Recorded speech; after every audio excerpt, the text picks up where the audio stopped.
வணக்கம் வணக்கம் வணக்கம் நண்பர்களே. 3, 5, 8ஆம் வகுப்புகளுக்கு பொதுத் தேர்வை கொண்டு வருவது பிஞ்சு நெஞ்சுக்குள்ள பார்த்தீங்கன்னா, கல்வி குறித்த வெறுப்பை ஏற்படுத்தும் விதமா இருக்கு அப்படின்னு சொல்லி நாம் தமிழர் ஒருங்கிணைப்பாளர் சீமான் அவர்கள் தெரிவிச்சிருக்கிறார். இந்த தகவலை முழுமையாக பார்க்கறதுக்கு முன்னாடி நம்ம சேனலை சப்ஸ்கிரைப் பண்ணி பெல் ஐக்கானை கிளிக் பண்ணி வச்சுக்கோங்க. கள்ளக்குறிச்சியில் செய்தியாளர்களிடம் அவர் பேசியது திமுக காங்கிரஸ் கூட்டணி மத்தியில் ஆட்சியில் இருந்தபோது தான் நீட் தேர்வு கொண்டு வரப்பட்டது. அதனை பாஜக பிடித்து கொண்டது.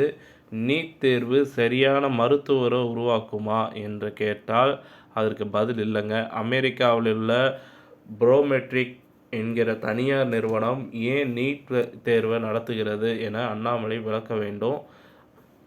டாக்டராக தேர்வு எழுதணும், நீதிபதி தேர்வு எழுதணும், வழக்கறிஞராக தேர்வு எழுதணும், கலெக்டர் மற்றும் போலீஸாராக தேர்வு எழுதணும். ஆனால் இவர்களை எல்லாம் கட்டுப்படுத்துகிற ஆட்சியாளர்களாகிய முதல்வர், பிரதமர் எல்லாம் என்ன தேர்வு எழுதுகிறார்கள்?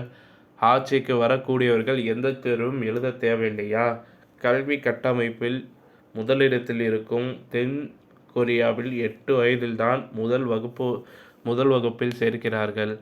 ஆனால் இங்கு 8 வயதில் பொதுத் தேர்வு எழுத வேண்டும் என்கிறார்கள்.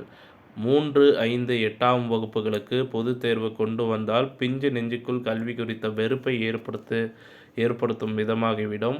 கிராமத்தில் இருக்கும் ஒரு மாணவனும் நகரத்தில் நீட் பயிற்சி பெறும் மாணவனும் ஒரே தேர்வை எதிர்கொள்ள வேண்டும் என்பது ஜனநாயக துரோகம் என கூறினார்.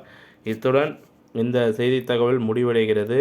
இந்த செய்தி தகவல் பிடிச்சிருந்தால் லைக் பண்ணுங்கள், ஷேர் பண்ணுங்கள். மறக்காமல் நம்ம சேனலை சப்ஸ்கிரைப் பண்ணி பெல் ஐக்கானை கிளிக் பண்ணி வச்சுக்கோங்க. நன்றி, வணக்கம்.